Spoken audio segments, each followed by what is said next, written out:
Hello actors, this is Adam Neiman, actor, teaching artist, all of the things. I'm here today to talk to you about improv games. This is some improv games for ages 6 to 12, but I've said this before, can apply to anyone. I feel like 6 and up, can be up as old as you want to.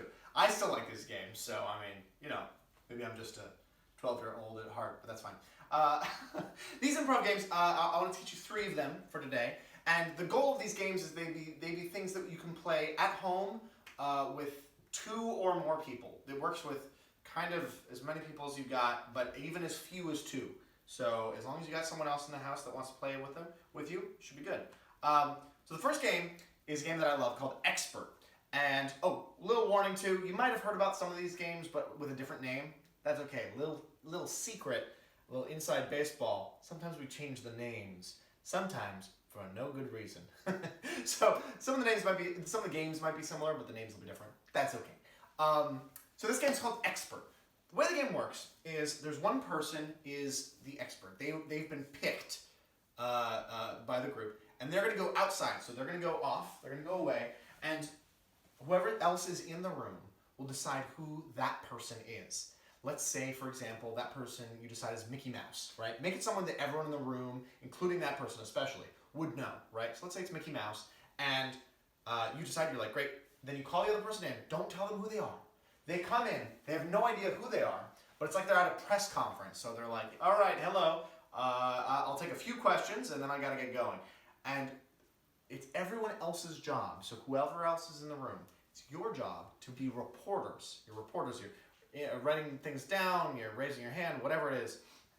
And raise your hand so it's one at a time. And each question that you ask of that person is secretly a clue as to who they are. So if they're Mickey Mouse, maybe you'll say like, yes, hello, I would like to know, why do you wear gloves so often? And then the person up there will be like, that's a great question, thank you for asking. I wear gloves because my hands are always so cold. I have such cold hands. I just gotta wear gloves, right?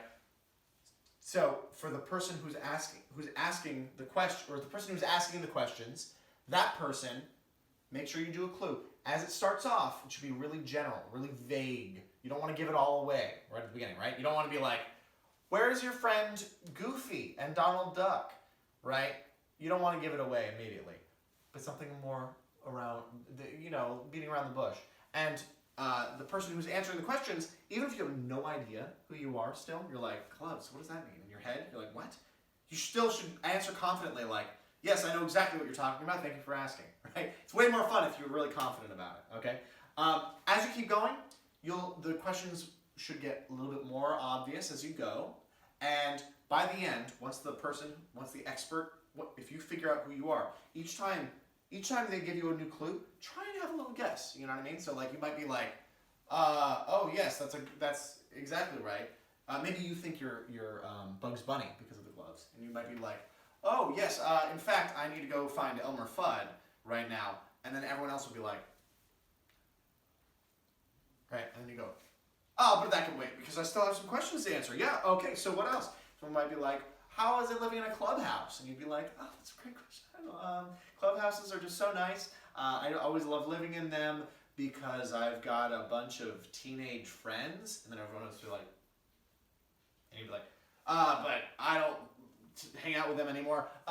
So yes, the next question, someone might be like, yeah, what do you like cheese as much as everyone thinks you do? And then maybe at that point you're like, gloves, clubhouse, cheese, maybe I'm a mouse, Mickey Mouse. And maybe then you'd go, yes, I need to go feed Pluto, so I'll be back. And then everyone else will be like, and then you'd be like, all right, goodbye. And that's the end of the game. Now for game number 2. For the second game, it's a game called One Word Story. So for this game, you'll need more than one person. And for now, I'll introduce my wife. Yes, come on up, Paniata. This is my wife, Paniata. Say hi. Hello.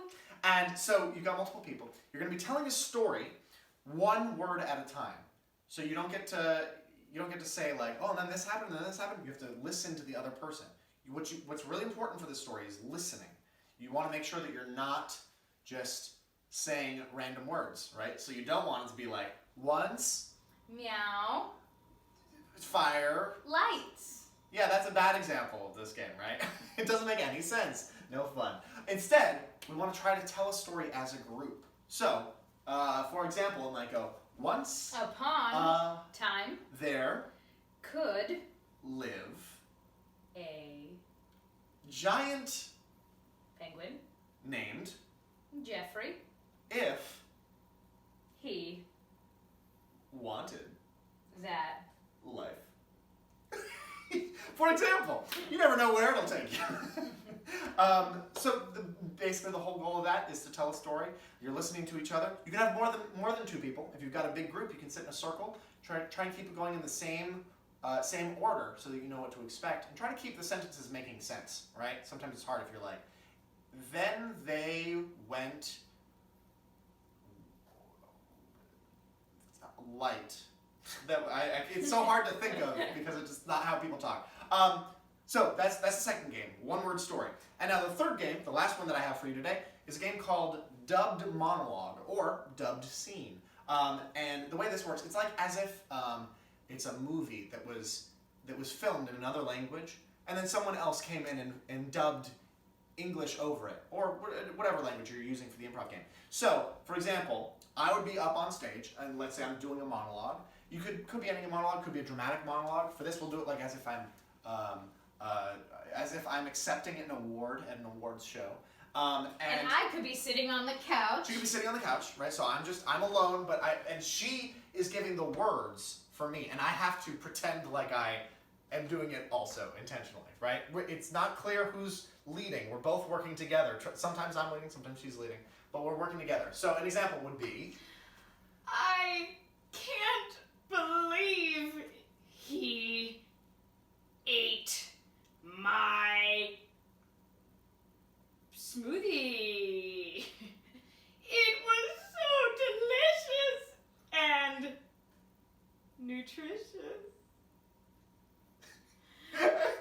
That would be an example of something where, we figured it out a while ago. This can also be played with more people. If you could have a whole scene, right, where if you've got 4 people, you need at least 4. You could have one person doing my voice, and then another person doing a scene, and then someone else doing their voice. It's some added fun. It's extra fun if you have some music playing underneath, just some instrumental music, no words, but like having some instrumental music. It can sometimes have a fun, add an extra layer to the tone of the thing. So those are my 3 games that I'm sharing with you for today. Just as a review, those are Expert, One-Word Story, and Dubbed Monologue or Dubbed Scene. So I hope you enjoy. Bye-bye.